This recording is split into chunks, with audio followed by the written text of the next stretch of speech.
Rachel, on that Monday, August 8th, we were both covering something we thought inconceivable. We talked about how shocked we were walking down the hallway, getting this information that a search warrant was being served at the home of a former president of the United States. And here we are tonight. Yeah. I mean, it's interesting, Lawrence. We don't know if this is going to be the only federal indictment of former President Donald Trump. As far as we know, the grand jury that we believe is impaneled in Washington, D.C., that is considering the other part of Special Counsel Jack Smith's remit, the part around Trump trying to stay in office after he was voted out, Trump trying to overturn the results of the election, Trump's involvement in the January 6th violence and the attack on the Congress. I mean, that may yet produce additional charges. But with these, what's being reported as 7 charges coming out in Florida, it's an interesting thing. I mean, it's not surprising, given that the behavior in question kind of happened in the open, and Trump kind of admitted to it. We also know, however, that other senior officials, lots of them, have inadvertently ended up with documents they're not supposed to have after they left office. It happens to lots of them. It apparently happened to Trump's vice president, Mike Pence. It apparently happened to President Biden. It's happened to other senior officials, other former presidents. And what generally happens is that they get the benefit of the doubt. They get it. Yes, it's serious. Yes, it's potentially criminal. But you ask for it. You alert the former official in question to the problem. If they don't alert you to the problem, you ask them for the materials back. You ask them to open their offices or whatever the premises are to a search. Presumably, there's a lot of, feeling bad about it and shuffling and apologizing and explaining away, but you let the government get this stuff back. It's not uncommon to take away classified documents inadvertently. It just doesn't seem like an innocent thing when confronted with the fact that you've done that. You don't let the government retrieve the information, or you lie to them about whether or not you have the information. And I think the thing that everybody's going to be looking for on Tuesday, when the indictment presumably is unsealed, is any indication of what Trump's intent was, why he did it. It is a weird thing to do, given that we've seen other senior officials ostensibly sort of at face value in the same kind of situation. He behaved very differently when confronted with the fact that he had this material. Why? And Rachel, he's also testified about the case, in effect, publicly, on social media, on television, made all sorts of statements directly related to the case. I had a right to take whatever I wanted. And those statements just go on and on. And every lawyer, working for him surely told him, asked him in some way, please don't do that. Please don't say that. But he supplied the prosecution with plenty of descriptions of his own intent. Yeah. And I mean, the reason you would do that, right, the reason you would keep talking about it, admitting that you took the stuff, coming up with multiple, often self-contradictory explanations for why it was okay that you had the stuff, the reason you would volunteer all that information is because you fully believe that there's no chance anybody's going to charge you about it. I mean, part of the fact that part of what I think former President Trump brings into this confrontation with the Justice Department is all the times in the past he's gotten away with stuff that other people have been charged with. And so I think his willingness to discuss these things in ways that now with this indictment seem very damning. They seem damning at the time. They seem particularly damning in retrospect. That's direct evidence that he didn't think he was vulnerable to indictment, that he didn't think they would do it, and he didn't think they'd do it because of who he is and because of what he might threaten this country with. Upon him being indicted. We did see when he was indicted in New York that he called on his supporters to protest, to take to the streets, to fight. Nobody did. I don't know if he's going to do the same kind of thing or in what way he's going to do that with regard to what's going to happen on Tuesday. But that has been the implicit and it's sometimes explicit threat of what he will do, about what his sort of insurance policy is for what he plans to do to the country if the country plans to hold him accountable. And that card, that card's still on the table at this point. It hasn't been flipped over. So far tonight, Rachel, the only thing that he has asked of his supporters is that they give him money. He has turned it into a fundraising solicitation immediately.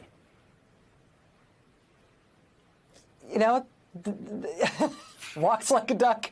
Yeah. Quacks like a duck. Yeah. Can't really be anything other than a duck. I mean, what does he do in life? He raises money off of things. Yeah. I mean, but, you know, there's also something, this is kind of the main thing that I was thinking about when you asked me to be on the show tonight, Lawrence. I feel like we should not be blasé about the fact that this is crossing a Rubicon for the country. We are now the kind of country where a former president has been criminally indicted by the federal U.S. Department of Justice, and that has never happened before. And you don't want to be that kind of country if you don't have to, right? You don't want to be a kind of country where one of the things that happens is your former leaders go to jail. It just introduces all of this other stuff to your politics that would be better not to have to deal with. The problem is not, though, that we brought somebody forward in our American national politics who's being treated this way. The problem is that we brought somebody forward in our national politics with these kinds of criminal liabilities. I mean, as he was going to the White House in 2016, he had to pay $25 million to settle fraud claims about his fake university. Shortly thereafter, he had to pay a multi-million-dollar settlement to shut down his fraudulent fake charity. His business has been criminally convicted as a fraud. His CFO just got out of Rikers. His campaign chairman served time in federal prison as a fraud. His campaign manager is awaiting trial as a fraud on fraud trials. Like, with a person with that kind of track record, are we surprised that the person at the middle of all of that has been indicted? No, it is not surprising. What is surprising is that we put that person in the White House. And that is the problem. This is a political problem. It's that the party, the Republican Party, has lost the ability to police itself, to prevent itself from letting somebody like that become the standard bearer and presidential nominee of their party. That is the problem. That is where the Rubicon is crossed. Him getting indicted was an inevitability, probably from the time that his father first settled with the Justice Department for not renting apartments to black people. This is the way his life has been built. The thing that changed in our country irrevocably is when the Republican Party put him at the top of their ticket. And they may yet do it again. Rachel, I'm struck by your phrase about we are now a country. We are now a country that charges former presidents with criminal charges, which I think is an upgrade from the country we've been for the last 49 years since Richard Nixon was pardoned, because then we became a country where a former president, very clearly, far beyond a reasonable doubt, is guilty of committing federal crimes in the Oval Office. Other people are already going to prison for the federal crimes that this president has committed in conspiracy with them. And the president who follows him, who was chosen by him as his vice president, that president pardons the president who committed all those federal crimes. And so 49 years ago, we were the country where if you're a former president and you have committed federal crimes in the presidency, don't worry, you get a pardon here. Now we're a different country. Well, you know, if you go back 50 years instead of 49, you go to that president's vice president. With Spiro Agnew, you get a 40-count federal indictment that is brought against him, not related to Watergate, but because of crimes that he was committing in his own office in the White House. And in that case, what the Justice Department bravely and nimbly and controversially brokered with him is that indictment would essentially go poof in exchange for him agreeing to get out of the White House. And so that delicate balance between needing a political solution to the criminal in the White House and needing a criminal solution, a criminal law solution to the criminal in the White House, is one that 50 years ago this year, in 1973, we dealt with.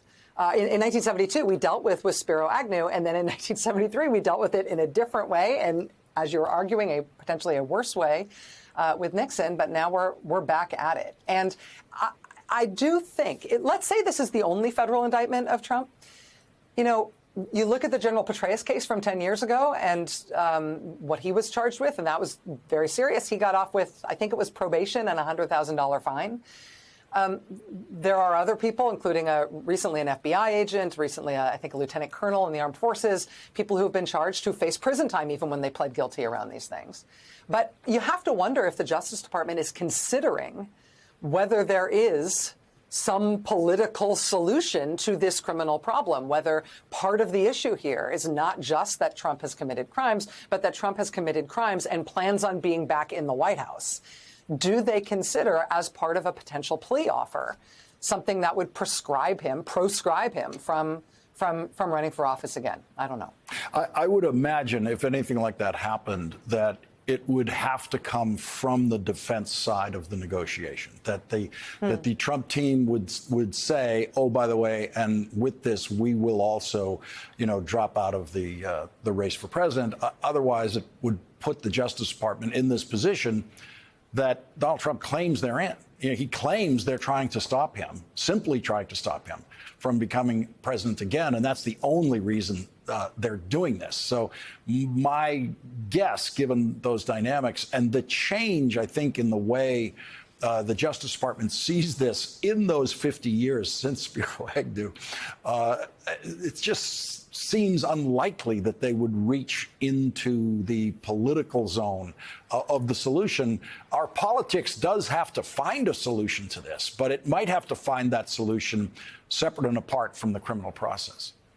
Yes, I think that's right. But I mean, the closest analog we've got to this is that courtroom that federal courtroom where Spiro Agnew resigned in the hallway, sent his letter of resignation to the Secretary of State. Nobody knew how a vice president had to resign. That's how you do it. You send a letter to Henry Kissinger, Secretary of State, and he resigned and then walked into the courtroom, and then the indictment effectively went away when he pleaded nolo and was able to get away without facing 40 felony counts. I mean, that was a combined deal, and it reflected the fact that he was a person in a very sensitive political position that had implications for the country. Now, I'm not saying that that's the way that this should go for former President Trump. I'm just saying that is the closest allegory that we've got in history.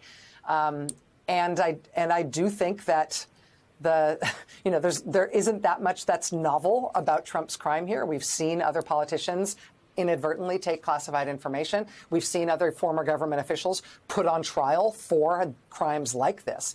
What we haven't seen is somebody who's been in the White House who's done it and who the Republican Party wants to put back there.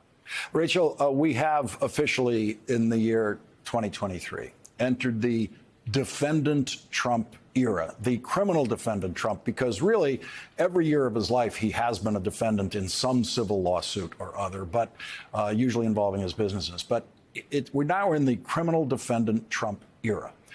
And it is likely, with trial and appeals processes used to their fullest extent by Donald Trump, it is likely to last longer than the Trump presidency. Well, and we might just be getting started, Lawrence, if you think about it. Yes. His first indictment was 2 months ago. Now there's this one. Given what they cleared the court schedule for in August, in July and August in Georgia, we could be talking about, 2 months in New York, and then 2 months later it's federal, and then 2 months it's Georgia, and who knows when the D.C. grand jury is going to finish its work. But this could just be like an every 8 weeks cadence that you keep adding new indictments, in which case in which case we're going to be very busy. Rachel, we have a floating appointment, you and I, on every indictment night. It is a tradition here that you're the first person I talk to about any indictments of former presidents of the United States. It's a deal. Thank you, my friend. Thank you very much, Rachel. Thank you.